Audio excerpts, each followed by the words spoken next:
esta clase yo ahora la grabo y la subo a YouTube, que es más fácil porque no ocupa lugar en Zoom. El Zoom tuve muchos problemas y bueno, vamos a hacer esta clase para que sea refuah shlema para todas las que no se sienten bien. Vamos a Lilun Ishmat Shoren Dober Ben Yosef y todos aquellos que necesiten una bendición para algo. Muy bien.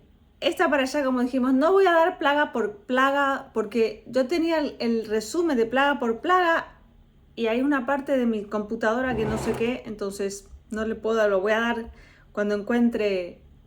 No sé por qué tengo un problema con la computadora nueva, tuve un problema con el iPhone, algo me pasó en mi sistema que se me borraron datos. Ahora estoy con un lío con Apple. Pero bueno, vamos a ver esta para allá, que es una para allá supremamente de miles de cosas. Entonces digo, ¿cómo va a dar tanto en esta para allá? Pero bueno, vamos a ver, digamos, ¿dónde están mis hojas? Un momento. Me falta que me empiece a enredar con mis cosas. Estamos en Parashat Bo.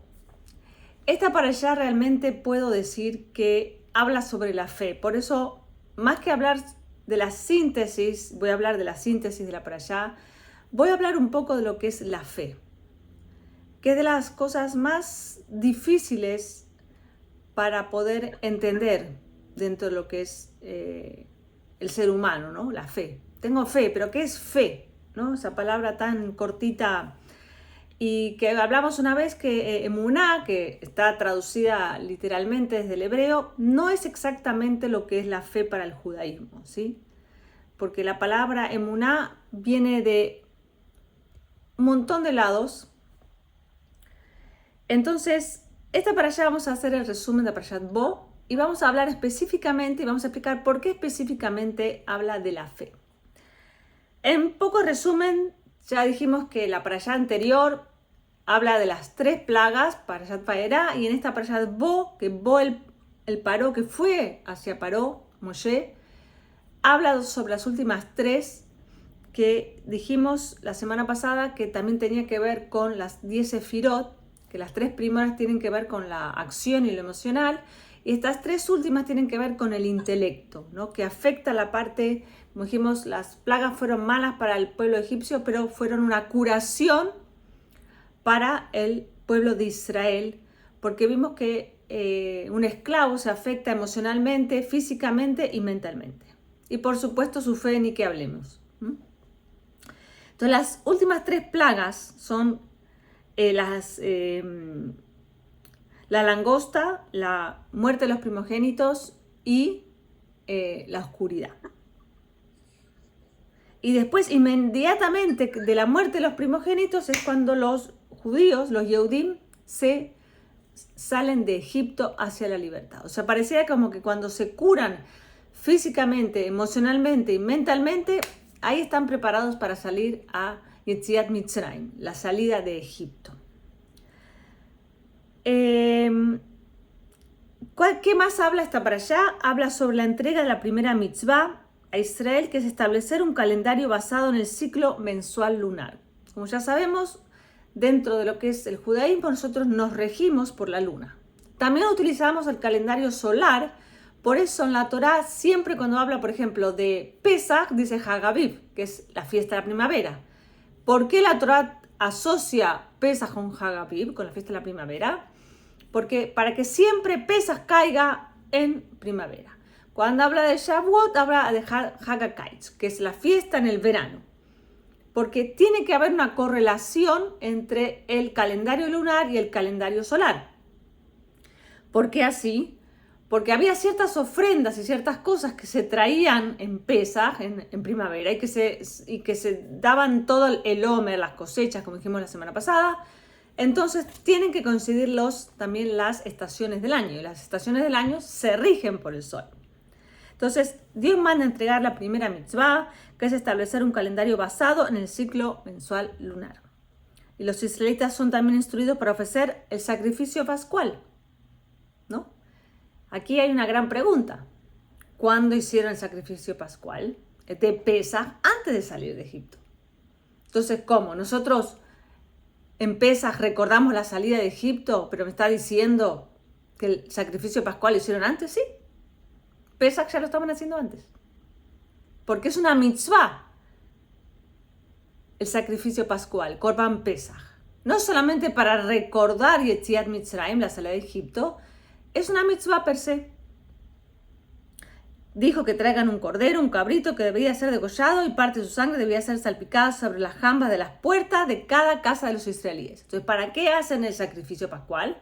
Para que con esa sangre pinten las puertas y el Malach HaMavet, el ángel de la muerte, saltó sobre encima de las puertas de los Yehudim para que no mate a los primogénitos. Entonces, realmente nos damos cuenta ahí que toda la recordación, todo el ser de Pesaj, no es solamente Yetziat Mitzrayim, la salida de Egipto, sino que empieza la noche anterior, cuando Dios, en la plaga de la oscuridad, le dice a los Yehudim que tienen, antes de la plaga de la oscuridad, le dice a los Yehudim, tienen que hacer el sacrificio pascual. Tienen que hacer ya el Korban Pesaj. Muy interesante, ahí vemos que la Torah no siempre va con la cronología, sino que va con las mitzvot. No solamente con las mitzvot, sino con algunas otras cosas. Entonces pintan las jambas de las puertas para que el Malach HaMavet, el ángel de la muerte, pase por encima y no mate a los primogénitos judíos. Esa carne asada es la ofrenda que debía ser comida con la matzá. Entonces, ¿cuándo comieron matzá? Antes de salir de Pesaj. Antes de salir de Yetziat Mitzrayim. Ya comieron matzá y hierbas amargas. Entonces, lo que tenemos que entender que la matzá no es solamente porque salieron corriendo de Egipto y no tuvieron tiempo de leudar, si la habían leudado antes. Hicieron más para salir.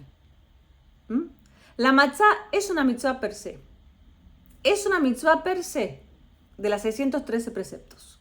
No es solamente la recordación de que los Yehudim tuvieron que salir corriendo y no pudieron asar. Por eso también, cuando Abraham Avinu recibe a los 3 ángeles, le dice a Sara que traiga la comida. ¿Cuál era la comida que tenían ellos para comer esa noche? Matzá, porque era Pesaj. Abraham cumplía las mitzvot sin tener la Torah y comían matzá y hasta lengua, porque es una costumbre comer lengua en el Seder de Pesaj, más los sefaradim que ponen cordero. ¿Cuál es otra de las cosas que pasó en esta parashá? Si hay alguna pregunta, me la hacen ahora, no hay problema, o si no, la guardan para cuando terminamos. La muerte del primogénito finalmente rompe la resistencia del faraón. El faraón ya con la 10ª se volvió loco. Murió su propio hijo, primogénito. Y hay un solo primogénito que no murió en todo Egipto. ¿Cuál fue? El faraón. El faraón era primogénito y él no muere. ¿Por qué él no muere? Porque él tenía que ser testigo de lo que estaba pasando. Entonces, él fue el único primogénito dentro de los Mitzrim que no muere. Y en ese momento de furia, ya le dice, paró a Moshe que salgan. Y antes de irse, ¿qué pasó en la plaga de la oscuridad? Los Yehudim salen hacia los vecinos que les den el oro, la plata y todas las riquezas que tenían para llevárselos. Estas ya lo vimos más atrás en otra parashá, de que había una promesa a Abraham de que se iban a ir con riquezas de Egipto, que cuando eran esclavos ellos decían, ¿de dónde voy a sacar riquezas? En realidad, hay muchos comentaristas que hablan sobre esto, si eso no fue robar, muchos dicen que es la paga que les debían los egipcios, muchos dicen que las tomaron prestados, hay muchas explicaciones. Pero en realidad sí se llevaron, en ese momento que los Yehudim salen de Egipto, salen ricos. Plata, oro y cobre. Sí, perdón. Zule. No, que me estoy acordando, estoy asociando cómo eso después cambia en la conquista, 40 años después, que se prohíbe, Yoshua prohíbe llevarse el botín de guerra. Está prohibido para que todas las tribus sean iguales y no tuviera una más que otra. Así Se es. llama Shalal Amilhama, botín de guerra. Así es. Acotación aparte. No, y como es muy buena lo que decís para traer, porque es verdad, nosotros no, como Yehudim no podemos llevarnos el botín de guerra. Pero eso fue como una paga por la esclavitud, así se tomó. Fueron como 86 años, porque no hubo una guerra ahí, no hubo una milhamá entre los Mitzrim y los Yehudim. En la época de Yoshua eran milhamot, eran guerras. Pero esto no fue una guerra, eso lo sacó Dios y ellos tenían que hacer lo que Dios les decía. Hay alguien que tiene todavía voy a apagar. Un momentito. Voy a hacer mute.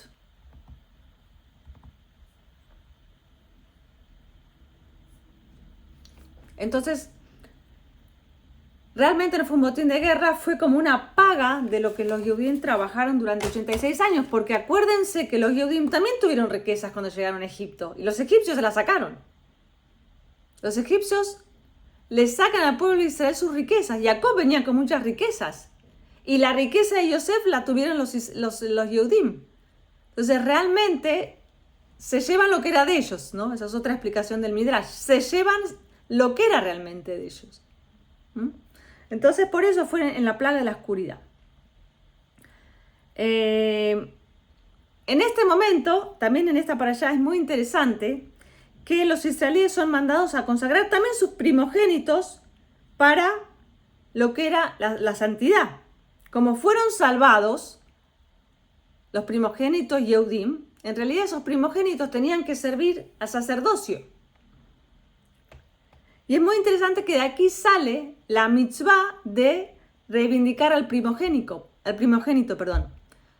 Todo hombre, bebé, varón, nacido por primera vez de un vientre de una mujer, que sea su primer hijo, en ese momento está la mitzvah de redimir al primogénito, porque en realidad el primogénito tenía que ser de los Kohanim, tenían que pasar a ser de los sacerdotes. ¿Sí? Porque Dios los salvó. Entonces los primogénitos pasan a ser santos. Y de allí es que nosotros hacemos lo que se llama el Pidyon Aben, nacido de una mujer por primera vez. O sea, no solamente por el lado que es el primer hijo del hombre, tiene que ser también un primer hijo del vientre de una mujer, de un parto natural. Y se hace al mes de haber nacido ese varón, es que se hace el Pidyon Aben. Entonces es una ceremonia muy hermosa que se hace muy pocas veces porque no siempre, a veces si hay un aborto antes no se hace el Pidyon Aben, tiene que ser el primer bebé que entra en el útero materno. Muy bien. Ahora vamos nosotros a entrar en un concepto de que la plaga de la oscuridad es la única plaga que Moshe le dice al faraón que va a ser a medianoche. Las otras plagas aparecían. Esta plaga, Moshe le dice va a ser a medianoche. ¿Y por qué le dice que va a ser a medianoche? Sabemos que en la Torá no se agrega ni se saca absolutamente nada. La medianoche tiene un concepto místico muy grande. Muy, muy grande. No es, digamos, llamativo que los niños o la gente se asusten ante la noche. La Cábala explica que hay dos partes en la noche. Una es desde que anochece hasta medianoche, la mitad de la medianoche, que en realidad es una cuenta que se hace, no es las 12 de la noche. Para la Torá, las cuentas de dónde es el mediodía tiene que ver, así un poquito rápidamente explicado, tiene que ver con la cuenta de las horas. Por ejemplo, hoy en día que hay 11 horas de luz, ¿sí? Digamos que amanece a las 7 y anochece a las 5, hay 11 horas de luz. 11 dividido 2 es 6,5. 7 más 6,5 quiere decir que a las 1:30 es Hatzot, es la mitad del día. La noche es igual. Hoy en día la noche es de 6 a 7. ¿Son cuánto? 13 horas. 13 dividido 2 son 6,5. quiere decir que 5 más 6:30, 11:30 es Hatzot. Es la mitad de la noche. Así es más o menos en grandes rasgos es como se calcula cuál es la mitad del día y cuál es la mitad de la noche. Son cuentas un poquito más específicas y más concretas, pero más o menos a grandes rasgos.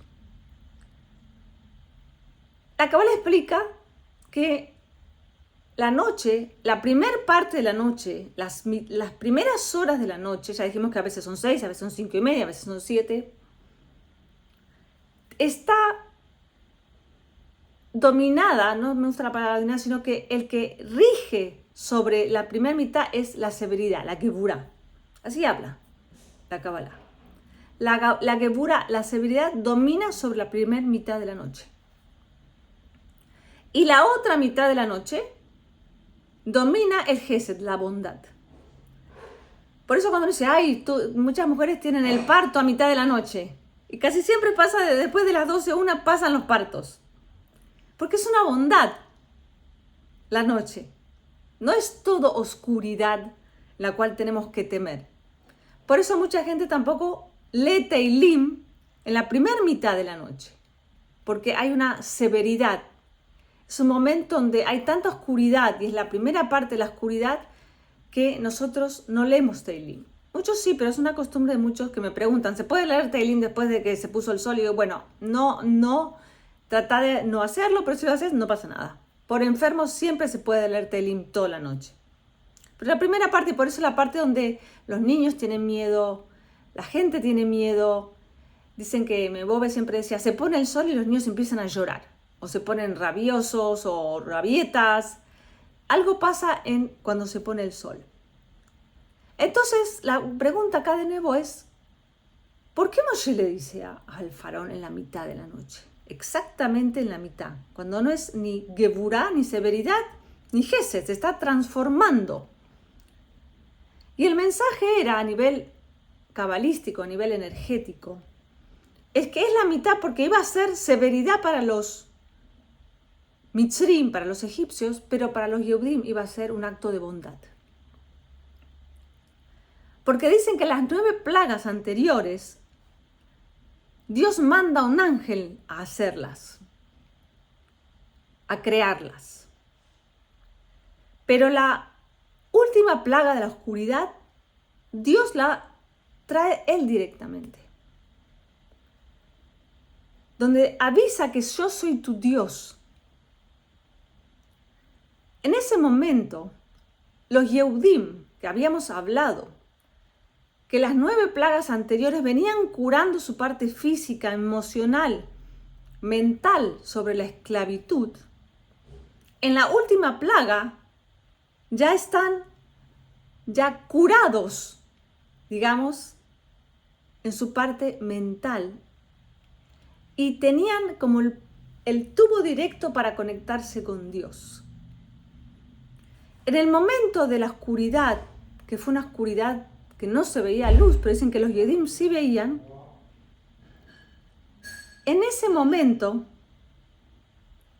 los Yehudim se conectan con Dios en su máxima fe. Yo sí me cerraría la puerta, please. Yo sí. Un momento, voy a hacer la puerta. Gracias. En ese momento llegan a su máxima conexión de fe con Dios. De entender que no era ni Moshe ni Aarón el que hacían los milagros como ellos estaban acostumbrados a ver que los egipcios, los brujos hacían los milagros. Si hasta este momento había una duda que detrás de Moshe y Aarón estaba Hashem, en este momento es la plenitud que Am Israel, el pueblo de Israel, se conecta a través de la fe. Por eso esta plaga Dios avisa a Moshe y Moshe al faraón de que iba a ser en la mitad de la noche, porque iba a ser una gran severidad, un gran dolor para los egipcios, pero una gran bondad en alguna forma para los Yehudim. En el momento que salen a la libertad, están ya curados de toda esa esclavitud que tuvieron durante 86 años. Los Yehudim se reponen como seres humanos para salir a la libertad. Si bien hay muchas cosas que quedan en ellos porque siguen siendo seres humanos y la duda y los miedos siguen estando, por eso los Yehudim siguen protestando los 40 años en el desierto. Pero en el momento de la plaga de la oscuridad, de esta plaga, están conectados directamente desde el Nefesh Elokut, desde el alma divina con Dios. Es la fe más, la emuná shlema, la fe absoluta que tienen. Como dije después, eso no quiere decir que después vienen dudas, porque justamente, vamos a ver en la parashá que viene, los primeros que los atacan a los Yehudim son los amalequitas, y los amalequitas representan la duda, que vuelve a instaurarse en el hombre. Porque el hombre es un ser de upside down, de arriba hacia abajo. Es como un roller coaster. Y por eso la última plaga tiene que ver con la ponencia, con la instrumentación, con el absorber la fe en absoluto. Nuestro pueblo de Israel, nuestro pueblo, nos regimos y somos un pueblo, y lo vamos a ver ahora un poquito más adelante, que se rige por la fe. Sin fe, desaparecemos. Algunos tienen más, algunos tienen menos. Pero justamente agarré un libro que ya lo leí hace muchos años, que es que es Shara Bitajón, que son las puertas del bitajón, de la confianza, de la fe. Está, como siempre digo, cuando se traduce al español, está como muy fuerte el vocabulario en español. Pero está escrito en las escrituras, y lo quería compartir con ustedes, que dice: bendito es el hombre que confía en Dios, ya que Dios será su refugio. Lo dice en Irmiau. Y sigue diciendo: bendito es el hombre que deposita en Dios su confianza y no va detrás de la arrogancia ni de aquellos que desvían en pos de traer que Dios es su falsedad. Escrito en Teilim. Y sigue diciendo el Shara Bitajón: malo es el hombre que confía en el hombre solamente y hace que el hombre sea la fuente de su fe. Y se aleja de lo que es la fe en Dios. Lo dice en Irmiau. Dicen que ojalá el hombre le tuviese tanta confianza a Dios como a veces le tiene a otro hombre que lo puede, que es un hombre. Los hombres fallamos. La confianza viene detrás de Dios. Y acá hay algo que quiero compartir hermoso sobre la fe, sobre la emuná, que les quiero mostrar algo sorprendente. No creo, yo digo que es sorprendente, todo lo que es la Torá es sorprendente. ¿Dónde estamos? Acá. Voy a compartir pantalla.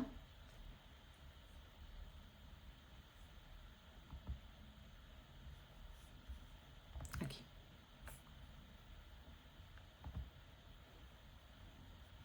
¿Sí lo ven? Sí. Ahí está. La palabra fe, que es emuná, ¿sí? También tiene la raíz de la palabra humán, que es artesano, y de la palabra meamem, que es entrenador. Y meumán, bueno, ahí está mal escrito porque se me puso la nun, que es entrenado. ¿Qué nos explica esto de que la raíz de la palabra fe, artesano, entrenador y entrenado tienen absolutamente las mismas letras? Para las que no saben hebreo, lo voy aquí a mostrar. Es la Aleph, la Mem, la Nun, que se repiten. Mem, Aleph, Aleph, Mem, Nun. Mem, Aleph, Nun. Ups. Y la última palabra, un momento que cuando uno cambia acá se cambia. Y la palabra meumán, que es entrenado, también tiene otra vez Aleph, Mem, Nun. ¿Sabés cuál falta, Debbie? Que es súper importante. Neemán. Neemán. Fiel. Sí, muy bien, Neemán. Lo voy a poner. Fiel es una palabra muy grande. Fiel. Muy bien. Gracias, Zule. Pero, bueno, ahora no puedo escribirla en hebreo porque me toca cambiar todo el teclado. No, ya está. ¿Qué Así es? se entiende. Neemán, fiel. Fiel. Muy bien. Gracias, esta no la sabía. Gracias por enseñarme algo nuevo. De nada.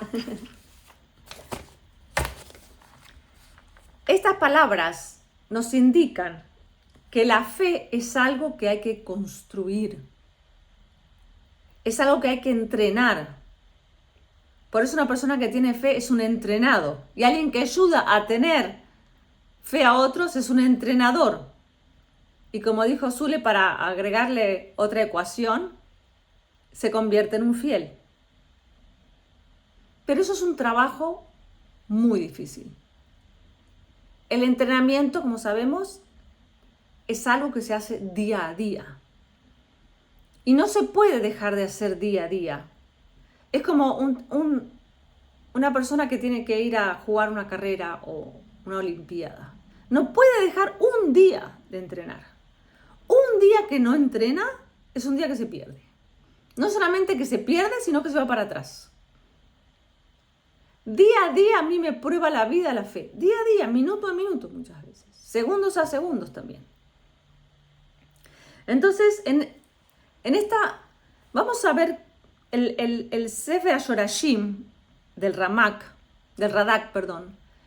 habla de que la palabra emuná también tiene 4 significados que justo coincide con las 4 formas que Dios dijo que iba a traer a sacar al pueblo de Israel, que lo vimos la semana pasada.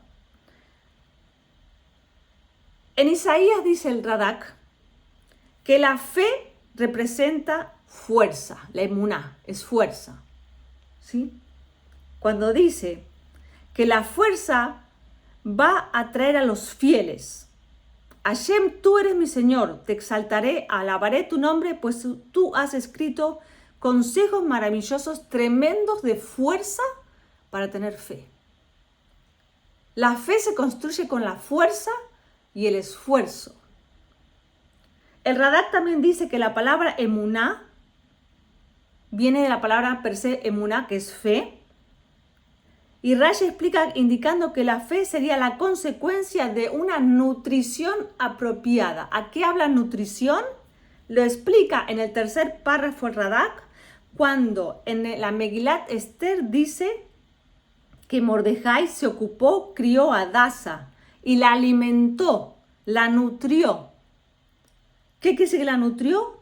Que la nutrió de la educación y de la fe hacia Hashem. Hablamos de la fuerza, hablamos de la fe y ahora hablamos de la nutrición. Tenemos que nutrirnos a través del estudio para tener fe. Hay gente que nace con una fe, me picó algo, pasa un palo. La fe es algo que se nutre. Cuando nosotros educamos a nuestros hijos, es muy importante, así como le vamos a dar una educación en el mejor colegio, que los nutramos de fe. Como hizo aquí, en la Megilat Esther dice que Mordejai se ocupó, crió a Hadasa y la nutrió. Y la cuarta palabra que dice el Radak, que se construye la emuná, es la creatividad. Dice, como dice en el Cantar de los Cantares, la artesanía de un artista. La calidad del resultado de la expresión creatividad se puede ver como un indicador de cómo es nuestra emuná. Cómo vamos a crear y recrear la emuná para tenerla. Esto implica la utilización completa de la actividad creativa como una herramienta para la rehabilitación de la fe que muchas veces es dañada. Miren estas 4 palabras de nuevo. Dice en el Sefer HaShorashim del Radak que hay 4 cosas que definen a la fe. La fuerza que le vamos a dar, la fe por per se, la nutrición y la creatividad. Esto parece psicología moderna. ¿Cómo me recreo? Hoy en día se habla de la reinvención, de la reingeniería. ¿Cómo me reinvento? De la resiliencia. Cuando yo siento que tengo falta de fe, tengo que recrearme. Y acá viene algo también muy interesante, que es la palabra bará, que está aquí, la voy a señalizar. La palabra bará, que es crear. ¿Dónde vemos esa palabra? Breshit bara Elohim, en el principio. Ya Dios no está hablando de la creación, que todo en el mundo sucede porque fue creado. La palabra bará, que aquí la vemos, la palabra, no sé por qué me están dando mal los lapicitos, la palabra bará, que es crear, tiene las mismas letras que briut, que es salud. La salud, ya lo dice en la Kabbalah, ya lo dicen los médicos modernos, empieza con la mente, que lo vimos la semana pasada. Trag gut sein gut. Piensa bien y saldrá bien. Nosotros tenemos que crear nuestra mente para tener fe. Y si no la tengo, tengo que pensar, ¿qué necesito recrear? Hay una gran discusión entre los sabios, entre los cabalistas, cuando dicen Breshit bara, si fue cuando creó el primer mundo, que se sabía que hubo un primer mundo y ese mundo se destruyó, que los sabios lo comparan con el de hoy en día con el Big Bang, de lo que habla la ciencia, y se construye un segundo mundo, que es este mundo que se lo llama Tikkun, el mundo de la reparación. Hay muchos sabios que dicen que el Breshit bara es cuando crea ese mundo, que después se destruye. Pero hay otra explicación, que yo estoy un poquito más de acuerdo, que también ese bara es cuando también se va a construir este segundo mundo, que es el mundo de la rectificación. Por eso Bet Reshit, 2, la palabra Bet es 2. Bet Reshit, 2 comienzos. Hubo un mundo que se destruyó, pero hay un mundo que es este, que Dios creó estos dos mundos. Pero este es el mundo de la rectificación, del poder superarse. Y no es casualidad que lo dice con la palabra bará, y que bará viene de briut, de salud. A través de recrearnos es que podemos tener esa salud mental, corporal y física. De alguna forma, los Yehudim en Mitzrayim tuvieron una itaruta de Leila, un regalo de arriba, de que se curaron a través de las 10 plagas. Pero nosotros como seres humanos hoy en día, que bueno, Hashem hace muchos milagros y se ven los milagros, tengo que ser recursivo, tengo que ser creativo para curarme yo mismo. Si bien hay muchos recursos exteriores, si es bueno ir a un doctor, a un psicólogo, pero bueno, ¿quién va a decidir a un psicólogo? Soy yo, me estoy recreando, estoy buscando la solución. Si me duele el estómago, voy a tener que buscar ser recursivo y ver dónde busco un doctor de lo que me duele. Cuando uno busca esa solución y crea esa solución, Hashem también está de parte nuestro. El Ishtalshelut lo tenemos que hacer nosotros. Nosotros tenemos que reinventarnos. Mucha gente dice, bueno, Dios ya me va a salvar. No. Dios me salva. Pero no estoy en Mitzrayim que me salvó sin hacer nada. Hoy en día lo que busca Dios es esa rectificación.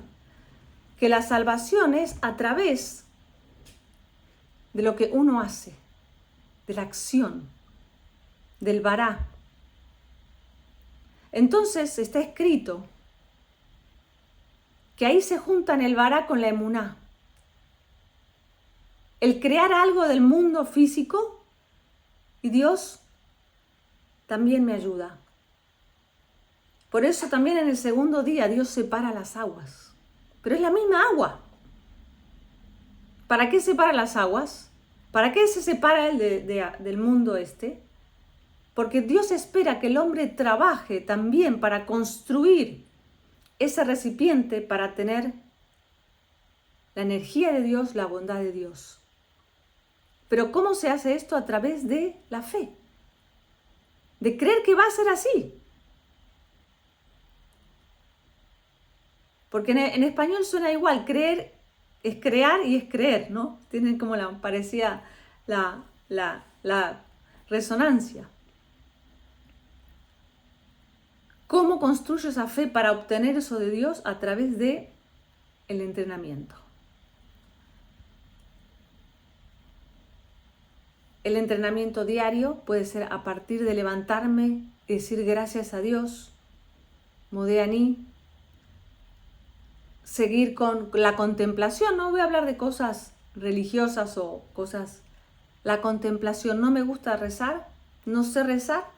Contemplo a Dios, contemplo, me siento afuera, miro el sol, miro el árbol y en vez de decir qué calor o qué frío, digo, Marrabu Maaseh Hashem. ¿Qué grandezas hay? Cuando yo contemplo y medito, la meditación hace que me vuelva un entrenador, que entrene mi mente para que suceda la conexión con Dios. Cuanto más me entreno, más fe voy a tener.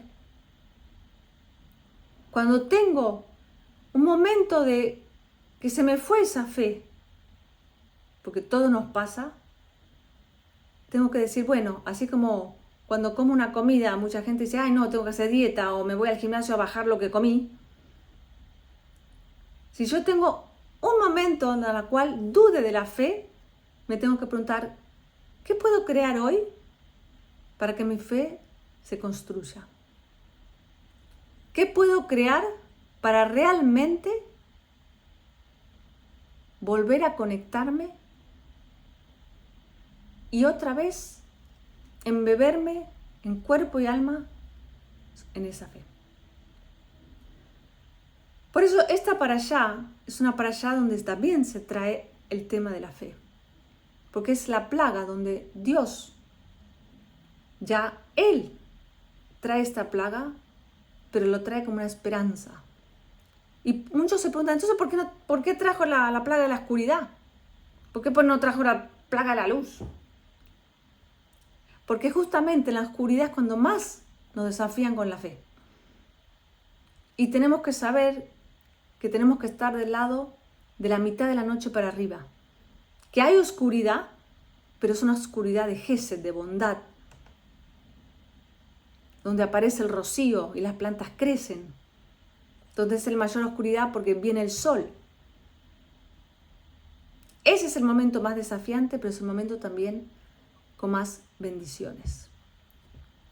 Aquí termino la clase, por si alguien tiene una pregunta o tiene algo para comentar. Y otras me preguntan, las clases se pueden abonar por Venmo, o lo que cada una quiera como donación, o por paypal.me/SholemCB. Y si no me llaman, y si no, corazón abierto para todos. Y realmente hay mucho para hablar sobre la fe. Pero bueno, seguimos la semana que viene. Hoy hay muchas que no pudieron venir. Muchas están enfermas. Sí, le ha agarrado COVID a varias. Pero bueno, por eso se hizo para Refuah Shlema esta clase. Débora, tú dijiste Moaim, que es por la mañana. ¿Qué es lo que dice por la mañana? ¿Cómo? Tú dijiste algo de por la mañana que dijiste, hay que decir Moaim. Modéani lefaneja, Melech hay bekayam, Shehesar tabi nishmati, Behembla rabá emunateja. Ok. Ese que se me cortó.